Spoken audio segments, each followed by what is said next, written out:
السلام ورحمة الله وبركاته. شيخ سيد، عليكم السلام ورحمة الله. كيف الحال؟ Alhamdulillah. I'm sorry I cannot attend myself in person. It's cold, right? No, I'm babysitting my grandson. MashaAllah, MashaAllah. They say if you raise your children, you get to spoil your grandchildren, right? Alhamdulillah. That's a ni'mah, MashaAllah. Inshallah. I hope to be, wa alaikum salam wa rahmatullah, Sister Zakira and everyone. I hope to be able to sit back and say that soon to your brothers. Yeah, that's it. Oh, you hear that noise? That's what I'm going while doing the class from somewhere else. الحمد لله الذي خلق السماوات والأرض وجعل الظلمات والنور ثم الذين كفروا بربهم يعدلون. الحمد لله الذي أنزل على عبده الكتاب ولم يجعل له عوجا. الحمد لله الذي هدانا لهذا وما كنا لنهتدي لولا أن هدانا الله لقد جاءت رسل ربنا بالحق. نعم. قال الشارح. So we reached the part where Sheikh, we talked about the ولغ الكلب, a dog licking from a vessel. We talked about that. It should be washed 7 times, 8 times. We have 2 narrations. Both of them are correct. One starting with the using dirt to wash it. The other one ending with using the dirt to wash it. And that is only for vessels that are eaten out of. It's not for clothing. It's not for the dog licking our bodies or something like that. So now the Sheikh is going to explain all 3 hadith or bring some benefit from it. This is really called ta'liqat, like footnotes, not an actual detailed explanation. And just a pointer for those who want to study and seek Islamic knowledge. Whenever you're going to delve into a science, then you start off. There's 2 problems with this. Number one, and it's all based on the, how can you say, the diligence of the individual. So you have some individuals, when it comes to seeking knowledge, they want it all. So they go hard. They're very intense from beginning. So they begin to delve into big books and deep issues and things like that. This is not good.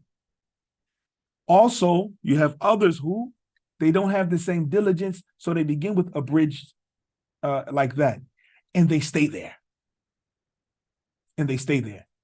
The first example, this individual will break soon. Or let me say sooner or later.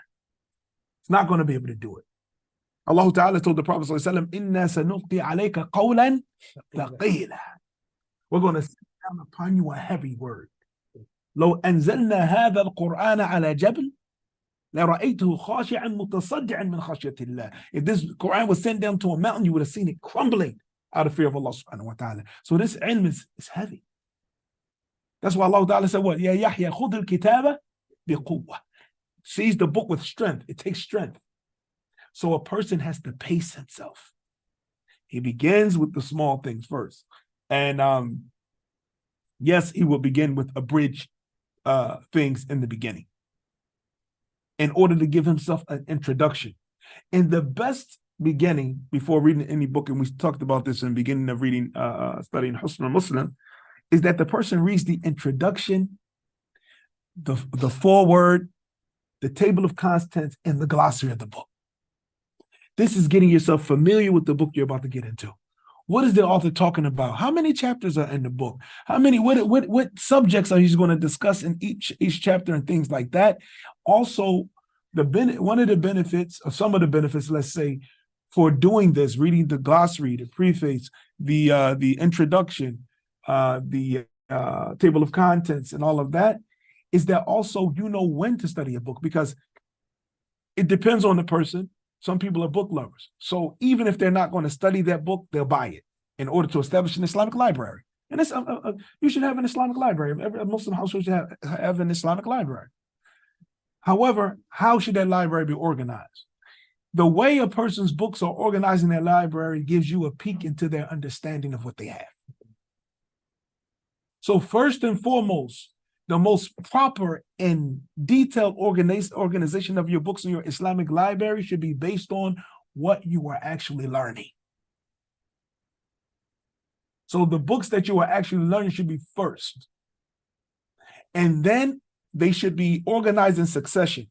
And that will require you asking someone of knowledge, okay, what is the first thing? What is the second thing in this subject in Arabic? What should I study first? And then you begin to buy those Arabic books. Either you buy the one that you're going to study and don't buy another one until you finish that, and then you buy the next one you're going to study. Or you buy the list up to the level in which you intend to reach, and you put them in order in your library, right? Arabic comes first. Then after that, Quran. And Quran will come first, but the Arabic is a key to the Quran. So then after that, Quran. You have the sciences of the Quran. And sorry to say, this is one of the most neglected studies, Ulum al-Quran. Very neglected study. And this is where a lot of mistakes in understanding come from. Because every book that's written, even Revelation, Hadith is revelation. It's not, written from somebody's opinion. So starting from Hadith, which is the second revelation, and then every other book that was written after that, whether it be books of the Lugha, books of Tafsir, books of Fiqh, books of Seerah, history, all of the Tarikh, all of those books were only written. And I'll just give this some, substance. Know for a fact that the Arab people existed centuries and centuries and centuries before the Quran was revealed. There were Arab prophets before the Prophet Muhammad sallallahu alaihi wasallam. Hud, Salih, Shu'aib were all Arab. Ad and Thamud were Arab. So the Arab people existed. With the fact that they existed, and the Arabic language was spoken, because the first man to speak Arabic, his name was Ya'rub. That's where you get the name Arab from. It was Ya'rub ibn Qahtan ibn Shalih ibn Nuh, ibn Ham ibn Nuh. Right? I'm sorry, ibn Sam. Ibn Sam ibn Nuh. Right? So this is Ya'rub. So he's the first one, as Bukhari, and another elder Arab poet said, he said, Nahnu abna Ya'rub. We are the offspring of Ya'rub.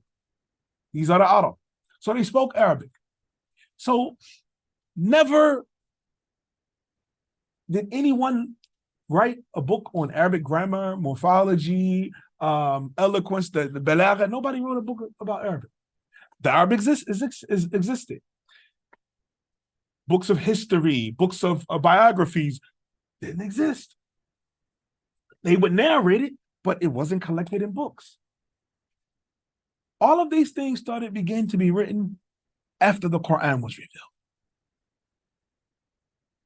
So what it points to the fact that all of these science were developed in order to service the Quran, in order to help people understand the Quran, whether it be history, whether it be lugha, whether it be tafsir, whether it be fiqh, seerah, biographies, all of that is in order to service the Quran.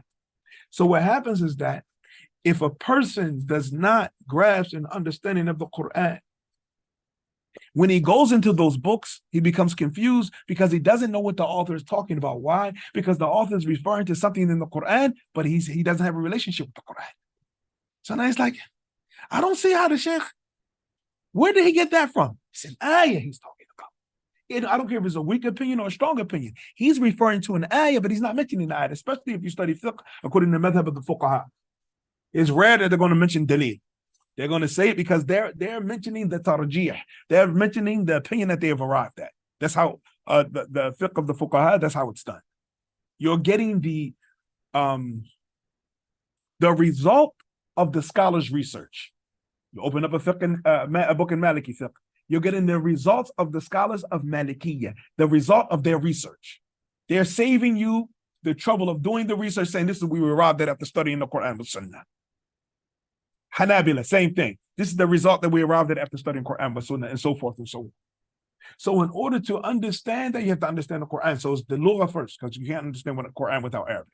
Then after that, you go into the Quran and the sciences of the Quran. The science of when the Quran was revealed, asbab an-nuzul, the reason the verses were sent down. An-nasikh wal-mansukh, the abrogated and abrogating verses of the Quran. and so forth and so on, and like that. So, and then after that, you go and delve into hadith, step by step. Then you delve into fiqh, step by step. Then you delve into seerah, step by step, and you continue and going like that in each science. But you start with the thing that you are going to study first. Let's say a person gets one book in every subject that's on the level that he's on. And then after that, he gets the second book in every subject, the third book in every subject, and keep going like that. But he organizes his books like that. And then, so the first thing is what you're going to study. The second thing you organize it is by the importance of the science. So nothing goes before revelation, except for the Arabic, because it's the key to revelation. So you wouldn't begin studying, for instance, like we did backwards years ago. May Allah forgive us. Ameen. Brothers were running around. They had 40 hadith, and they had Thalathat al-Usul, Qaid al-Arba, and they were memorizing books that were put together by humans before the book of Allah. Imam Sheikh Fulan said, Imam Ahmad said, Imam al-Muzani said, and you can't say Qala Allah. You say Qala everybody else. You're saying everybody else said, but you can't say Allah said. People have so much so that brothers were quoting verses from the Quran from the books of scholars instead of from the Quran. Now I'm like the ayah the Sheikh mentioned it. What do you mean the ayah the Sheikh mentioned? What the ayah the Sheikh mentioned? You're supposed to say like the ayah in Surat Kada. Like the ayah in Surah Kadha. You're not supposed to say like the ayah that the Shaykh mentioned in his book, such and such and such and such. No. So this is very important. Those scholars that are being quoted that way, they were only trying to get the people to return to the book of Allah. That's why they wrote the books. And once we understand why they wrote the book and the effort that they were making, we will get closer and closer to what the Sahaba were upon, meaning they were taking the verses of the Quran from the mouth of the Prophet ﷺ and the Sunnah from the mouth of the Prophet ﷺ, and we will go back to what the Prophet ﷺ said, إِنِّي تَرَكْتُ فِيكُمْ شَيْئَيْنِ إِذَا تَمَسَّكْتُمْ بِهِمَا لَن تَضِلُّوا أَبَدًا. I left you with two things. If you cling to them, you will never go astray. Kitabullah wa sunnati. The book of Allah and my sunnah. We'll get back to that once we get back into the order in which that was being taught. So this is a bridge version. It's like ta'liqat. It's like footnotes. And it's a good introduction. Because some brothers, as we're going through this, might say, that needs more detail. I like that. This is not the time for that detail. This is an introduction to fiqh. Umdatul Ahkaam according to the madhab of Ahlul Hadith. According to the madhab of Ahlul Hadith. Because the book, all of Hadith, arranged in categories of fiqh, from purification, then the salat, then and like that. Now, so the Shaykh said, رحمه الله تعالى, هذه الأحاديث الثلاثة كلها تتعلق بأحكام تتعلق بالطهارة. He said these three ahadith, all of them are connected to rulings that are connected to purification. في الحديث الأول الدلالة على وجوب الاستنشاق في الوضوء. It's pointing to the obligation of cleaning the nose when making wudu. ولهذا قال عليه الصلاة والسلام إذا توضأ أحدكم فليجعل في أنفه ماء ثم يستنثر. He said because that the Prophet said, and this is from usul fiqh. This is where the scholars get these principles of fiqh from. The Prophet said إذا توضأ أحدكم فل. This lam here that's coming before this verb فليجعل is called lam al-amr. The lam of command is connected to present tense verbs. فَلْيَجْعَلْ. So he's ordering the person. فِي أَنْفِهِ مَاءً. Then he must put water into his nose. ثُمَّ عفوا ينتثر. أنا أقول يستنثر. ثُمَّ ينتثر. Then he should blow that water out of his nose. So when the Prophet said فَلْ, and he ordered to do it, the scholars say what? كل أمر, this is أصول الفقه, كل أمر للوجوب إلا بقرينة تصرفه عن ذلك. Every command is an obligation except if there comes another text that shows that it's not an obligation. Whereas, let's say the Prophet ﷺ said this. Then, let's say a companion said, I saw the Prophet make wudu and he didn't put any water on his nose. So it means that was recommended and it was an obligation. If another text, there's no text that says that, but if that happened, then that would be the case. Now, وفي لفظ آخر ها نعم فليستنشق بمنخريه من الماء. In another wording of the hadith, so then let him put water in his nose and blow it out. نعم نعم. وهذا يدل على وجوب الاستنشاق والاستثمار. نعم. نعم. And this shows, I'm sorry, and put put water in the nose and blow it out. So this proves that it's obligatory to put water in your nose and mouth. وأن الواجب على المتوضئ أن يستنشق الماء عفوا وينثره. Now, that he should put the water in his nose and his mouth and blow it out. لما فيه من النظافة والنشاط وإخراج الأذى. From that which is in it, from cleanliness. And also, you put the water in your nose properly like we're supposed to, it's a pain. It hurts. I don't know if anybody is past that pain. If you're doing it properly, it's going to go up, then it's going to cause a little pain. So that wakes you up. That wakes you up. The Prophet ﷺ, he said also, بَالِغُوا فِي الْإِسْتِنْشَاقِ إِلَّا فِي رَمَضَانِ. He said, go to extremes in cleaning your nose out, except during Ramadan. And in another narration, he mentioned the shaitan that roams inside of the nose. Now, when you're wiping, aren't you kind of like slurring the water when you're like? Yeah, you go lift it up, and then you got to stop it with your own. You have to know when to stop it, and then you blow it back out. Now you go up there, drown yourself, right? Now, so he said, go to extremes when doing it, except during Ramadan. Why? Because during Ramadan, what are the doctors? Ear, nose, and throat. So if it goes in your nose, it'll go down in your throat. So you have to stay away from that during Ramadan. With إخراج الأذى, and also from the bacteria and like that. And this is why, our Muslim doctors and Muslim physicians and like that, when the what did they call it? What did they call it? Oh man, the pandemic. Yeah, that's what it's called. When the pandemic was taking place, these are some of the Pandemic. Yeah. Now, so when it was taking place, this is some advices from prophecy. This is from, you want to remove bacteria, you want to remove anything that would remain in your nose to make you sick and cause different sicknesses, then making wudu 5 times a day at least. And the person doing it properly, putting that water in his nose and blowing it out, then this is physical and ritual purity. So now you're actually cleaning your nose out. Filth and harm is coming out of your nose. That is something that should have been advised by our Muslim. Maybe some did. Should have been advised by our Muslims, physicians, and those who have knowledge of medicine. And we have to show research. We don't have to, but it's good to show research because we don't need to prove anything. It's revelation. But for dawah and guidance for those who only understand academia, to show through their own academia how these things are proven to benefit the benefit of this. And doing tests, we make testing people who don't make wudu and don't clean their nose 5 times a day and rinse their mouth, testing the germs and bacteria versus those who do. That would be a good study for Muslim doctors to do.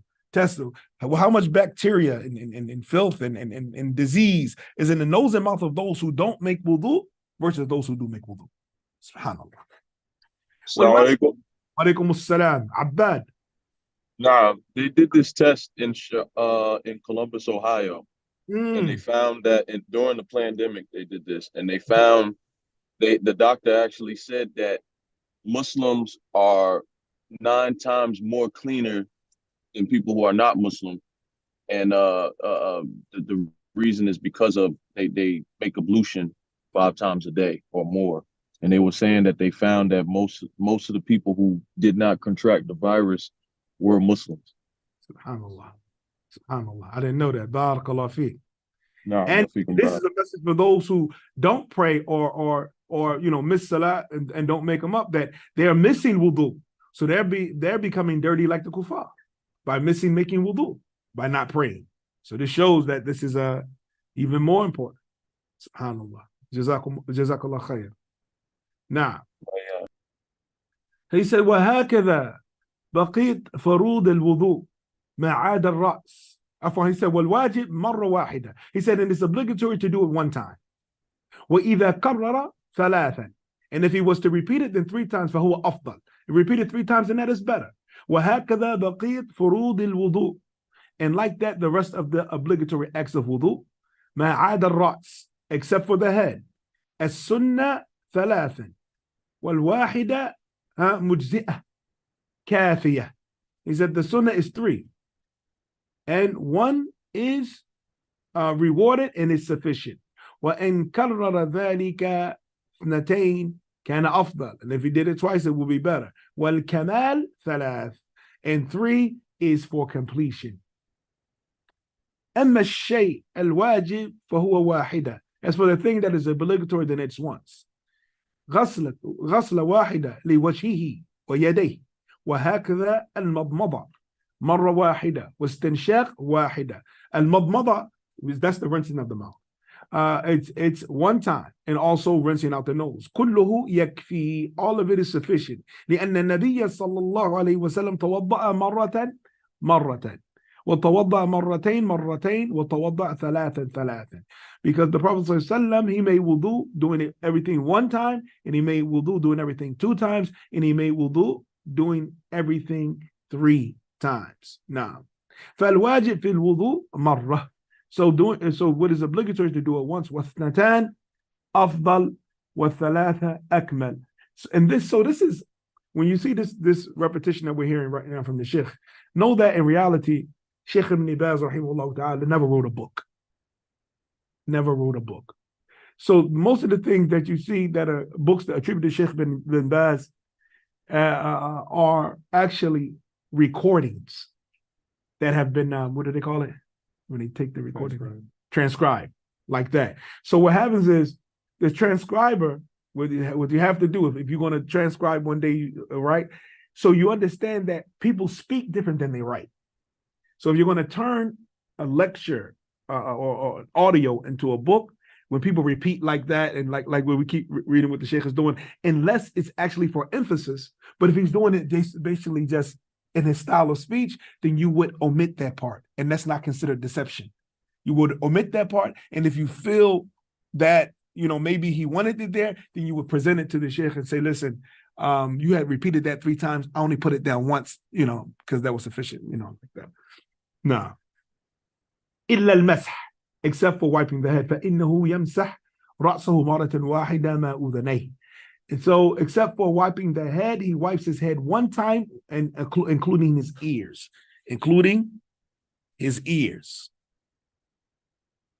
So it's not new water. So it's not you wipe the head going back, then going front, and then you don't have to let go your head and then do your ears like that. It's back to the nape of your neck, right? And there's none of this like wiping, turning the hands over and then wiping it down your neck like that. It's just back, front, ears with the same water. Now, وهذا هو الأفضل. وهذا هو الأفضل ولا يكرر. And that what is best, and do not repeat it. Doesn't do it. وفيه دلالة على وجوب غسل اليدين إذا استيقظ من النوم 3 مرات. And also in these hadith is evidence of washing the hands 3 times. We talked about the severity of that. 3 times when he wakes up from sleep.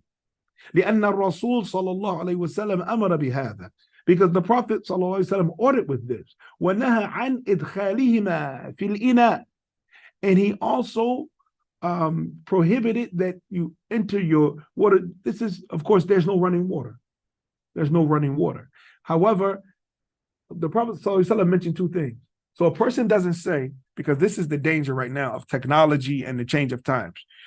People try to come to the Sunnah and say, oh, that was for back then. That was for back then. This is now. That was for back then. This is now. So for instance, when the Sheikh is mentioning one of the reasons that the Prophet said, wash your hands 3 times when you wake up, and he said it don't enter your hands into the vessel until after you wash them 3 times.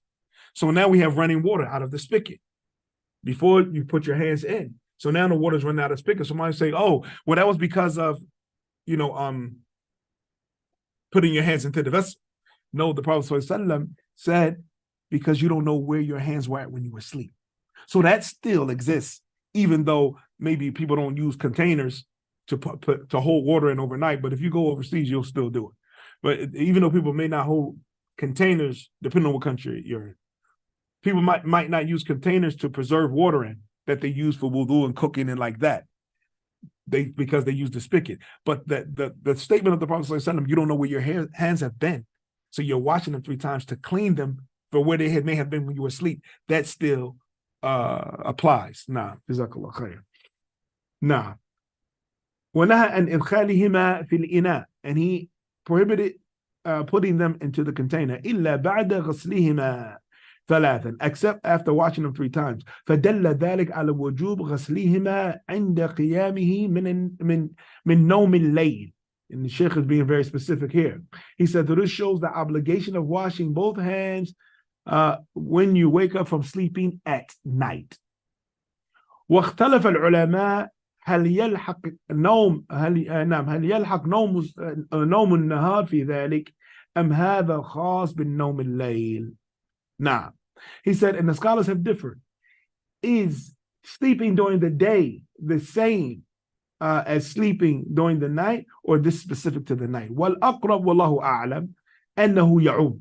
He said, and what is closest to the correct position, and Allah knows best, is that it's general. وأن التعبير أين باتت يده نص أغلبي. Now, so the statement of the Prophet, you don't know where your hands slept. Slept, you don't know where your hands slept, is a text expressing more than likely people sleep at night. So most of the sleep is taking place at night. Maybe a person doesn't get any sleep during the day. So it doesn't mean bata, because bata, it means to spend the night or to sleep through the night. So it means to sleep through the night. So more than likely, if somebody's hands are sleeping or he's resting, it's taking place during the night. لأن الغالب من النوم في الليل, because most of the time people sleep at night. وجعلنا الليل لباسا وجعلنا نومكم سباتا. Allah said, we made the night as a covering and we made your sleep for rest. لأن نعم إلا فالحكم يعم الجميع. Other than that, then a ruling applies to all states of sleep. فإذا استيقظ من نومه وجب عليه غسلهما ثلاث قبل أن يدخلهما في الإناء. So if he woke up from sleeping, then it's obligatory upon him to wash them before putting them into the container. كما دل عليه هذا الحديث العظيم الصحيح. Like with this great authentic hadith pointed to. Let me see.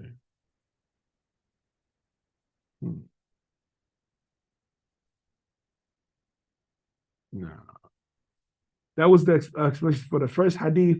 For the second hadith, inshallah, we'll go over that next week. It said, hadith الثاني فيه دلالة على أن الجنب لا يغتسل في الماء الدائم ولا يبول فيه. لا يجوز البول في الماء الدائم مطلقا ولا يجوز للجنب أن يغتسل فيه فإن النبي صلى الله عليه وسلم نهى عن هذا وعن هذا. So we'll go over that next week. He said in the hadith, the second hadith, it is evidence that the one who has major impurity, that he should not wash. He does not.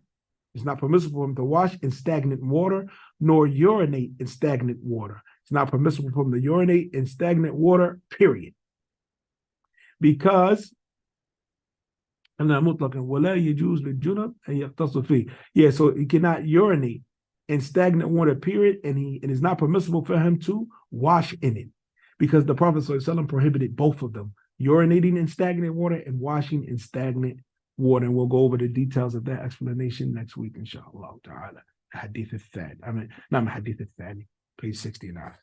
case we lose our page. If there are any statements or questions about anything was said, we'll take them now. If not, we'll stop here. Assalamu alaikum. Walaikum assalam. I have two questions. The first one is about the ayah, وَجَعَلْنَا اللَّيْلَ لِبَاسًا وَجَعَلْنَا النَّهَارَ مَعَاشًا. Those ayats, because of what Allah subhanahu wa ta'ala said as far as He created the night for us to rest, is that like a high recommendation that we should do everything we can to not work third shift?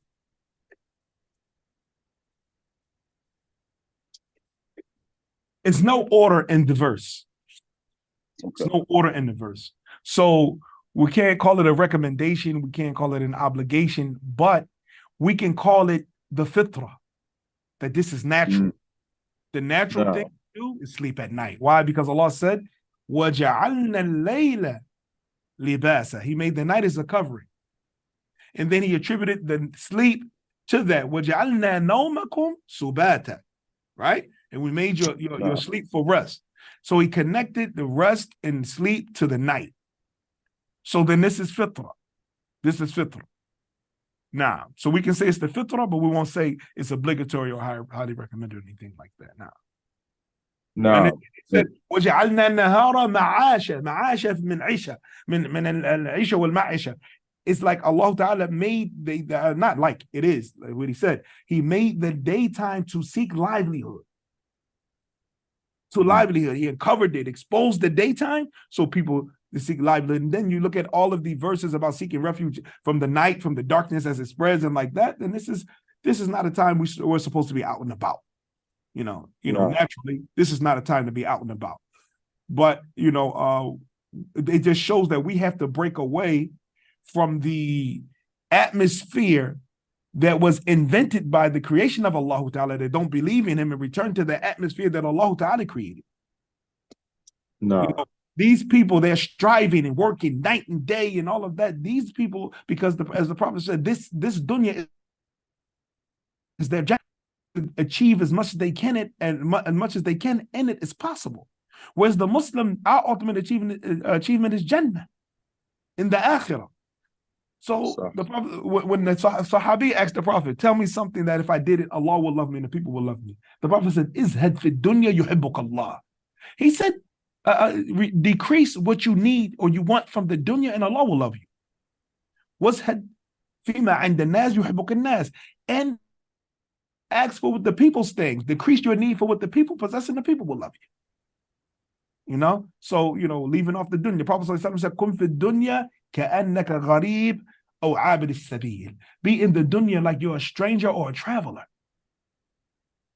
إذا أمسيت فلا تنتظر الصباح وإذا أصبحت فلا تنتظر المساء. If you want to sleep at night, don't expect to reach the morning. And if you woke up in the morning, don't expect to make it to the night. تفضل. No, Jazakumullah khair. The second question was as far as do not wash in stagnant water. Is this the same as do not take a bath?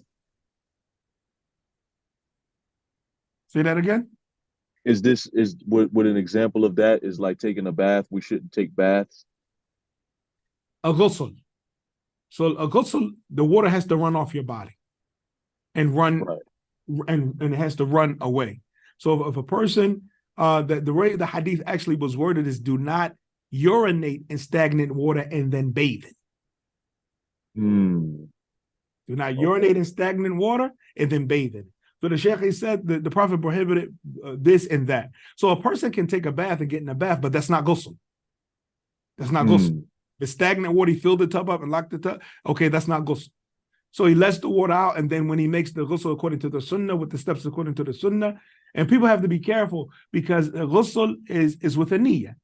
So as long as water hits the whole body, the most general ghusl is that a person says, but he makes the intention to make ghusl, and he makes sure water wets his whole body.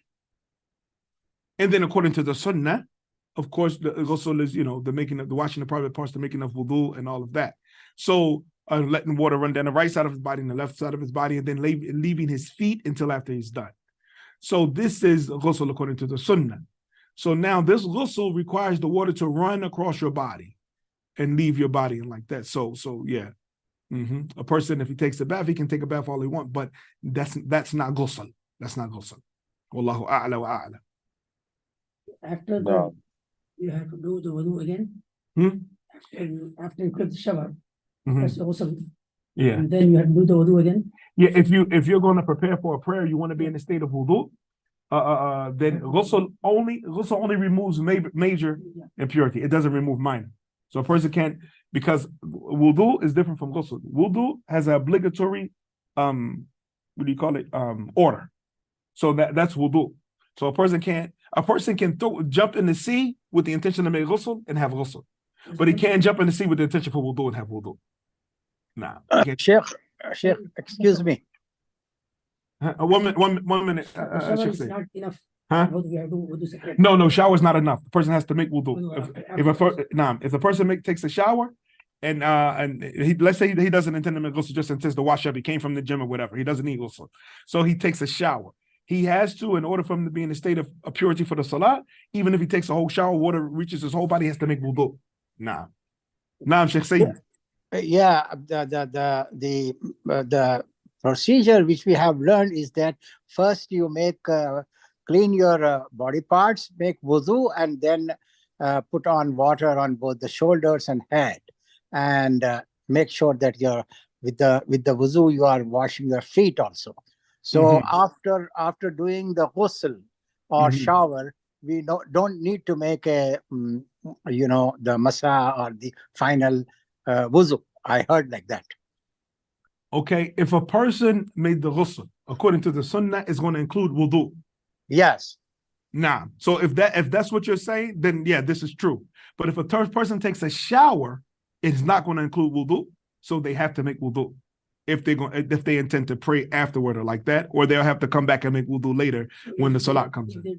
Yeah, but normally what we do is that even we do shower or what, but we make wuzu first and then do the shower.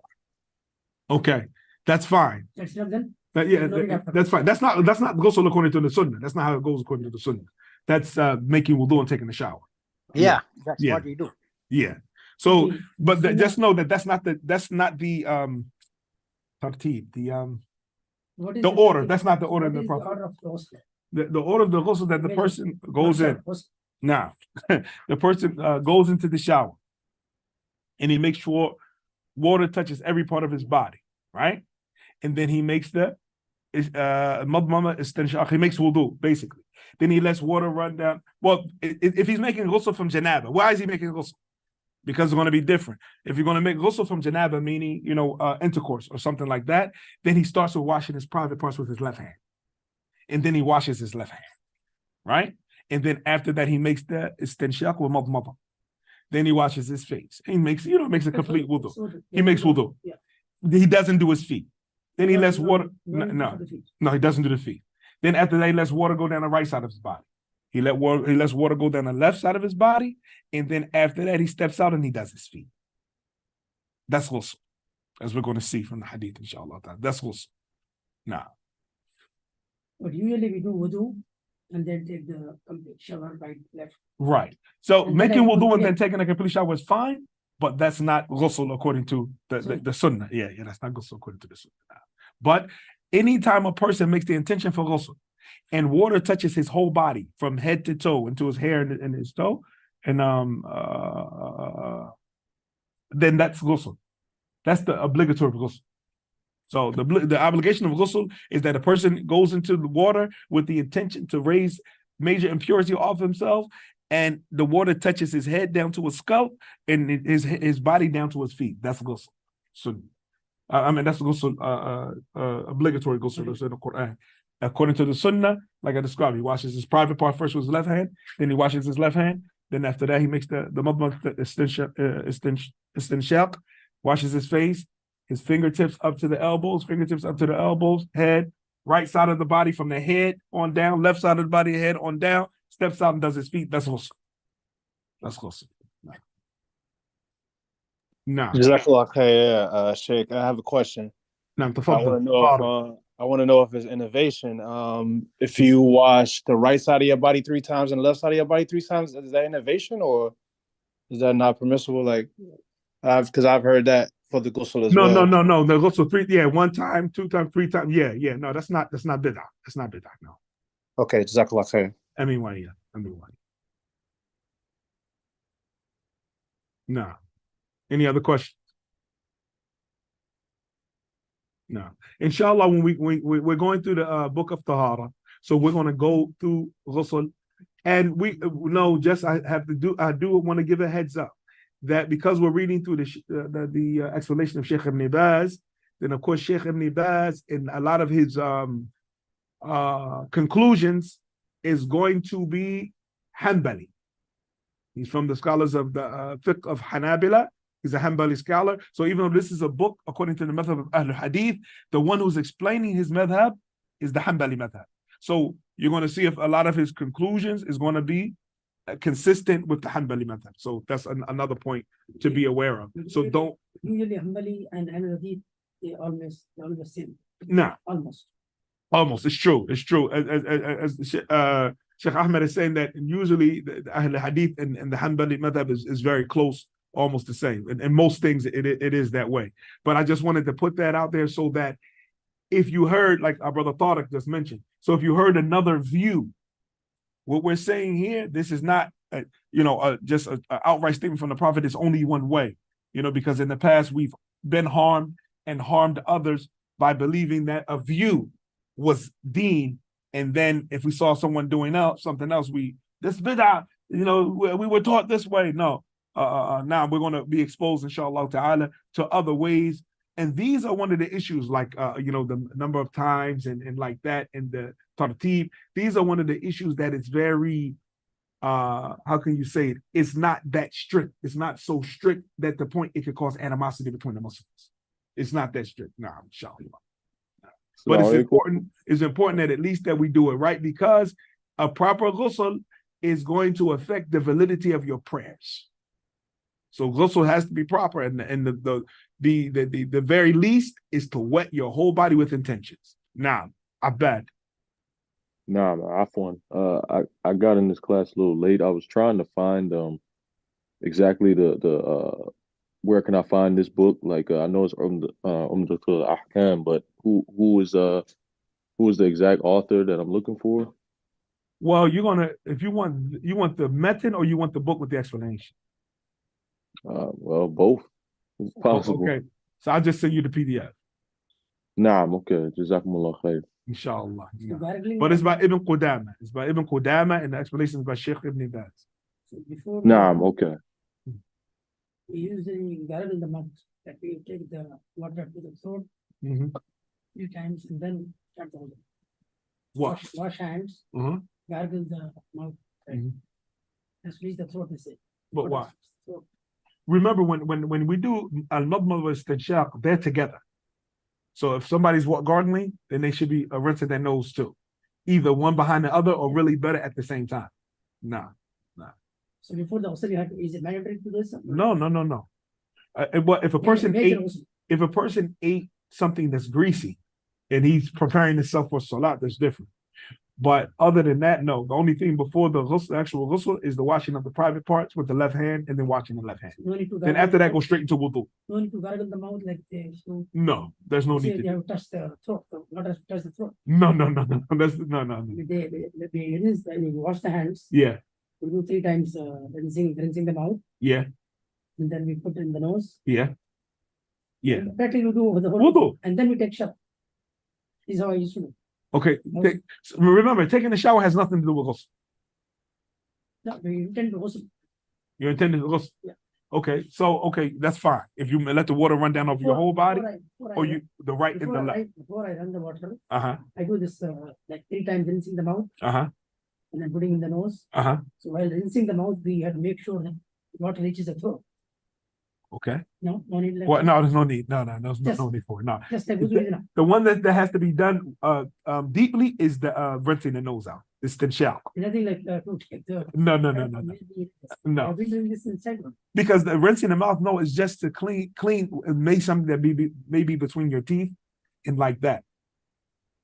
and like that. Or sunnah, you can use siwak, the miswak, and like that. But trying to make sure it goes deep into your throat, no, is not, no. Because it's called madmada. Madmada is you can say gargling, but really like swishing in the mouth. Madmada. It's not gargala. Gargala is madmada. Madmada. I think back home, Yeah. they say, what do you say? Gharghala. Gharghala is lazim for the ghusl. No, it's not. No, it's not lesson. No. If you forget the gharghala, Yeah. you have to do gharghala even after you touch the water. Really? Otherwise, your ghusl is invalid. No. The only thing that's obligatory to ghusl, like I said before, if it's from janaba, it's from intercourse. So cleaning the it's- parts and washing the. Yep. That's it. And washing the whole body. So no need for the wudu also in the beginning. No, in the beginning. If it's just ghusl, no. Let's say, for instance, the Prophet ﷺ advised with making ghusl before going to sleep after intercourse. So let's say the person wants to make ghusl after intercourse, but he's going to sleep. He's not going to pray a prayer. So then he washes his private parts and he washes his whole body and goes to sleep. He doesn't even have to make wudu. Right? And he didn't make the ghargara anything. He just goes straight to sleep. Ghargara is not part of wudu, Huh? not part of ghusl. No. I have been doing ghargara for whatever. Well, you want to look at the explanation of madmada. So some may say, okay, rinse your mouth all the way down to your throat. But Yeah. in order to come with that explanation in al-halq, then it needs some evidence for that. As far as istinshaq, We used to make our face upwards so that water reaches the throat. yeah, Only for the ghusl. I'm talking about. only for the ghusl. Not for the No. wudu. Wudu, No. we just rinse 3 times mouth, Hmm. 3 times nose, Yeah. and then face. That's not wudu. No, it's But a if you take the ghusl, yeah, and you made the ghusl, we used to do the ghargara. yeah. So I've been doing the. it's a position. Like we said, it's a position. But as far as making it obligatory, no. Huh? Is it the Ahnaf do that? I don't know. That's what I'm trying to think. Back home, talking about India. That has to be in the with the ahnaf. But I need to make muraja on this part of the Hanafi madhab. You'll find this in Mushkil al-Athari, Imam al-Tahawi, because he's the one who put hadith to the Hanafi madhab, Imam al-Tahawi, from the end of the third generation. About the masals. They always do this. Yeah, that one there has no evidence ever. Yeah, that one right there. He's talking about the flipping over the hands and wiping the back of the necks with the knuckles. That has no evidence ever, even though it's a position, but it has absolutely no evidence for it. It's different. So sometimes an issue. Wa alaikum salam wa rahmatullahi wa barakatuh. Okay, I'll check them. Now, so sometimes an issue has a basis, and it's based on an understanding of a word or a sentence that was used in hadith. And sometimes the issue is called this. You'll see this in the books of hadith and the books of fiqh. Wahm. Wahm means it's from the person's imagination. The one who has this position, scholars will describe him not in a disrespectful way, but in a real way. That okay, it's nowhere in the text that supports his position. They say faqad tawahama. He's delusional in his position in this. So some positions are delusional, like flipping over the hands and wiping them back in the neck. Yeah, that's not. Anyway, yeah.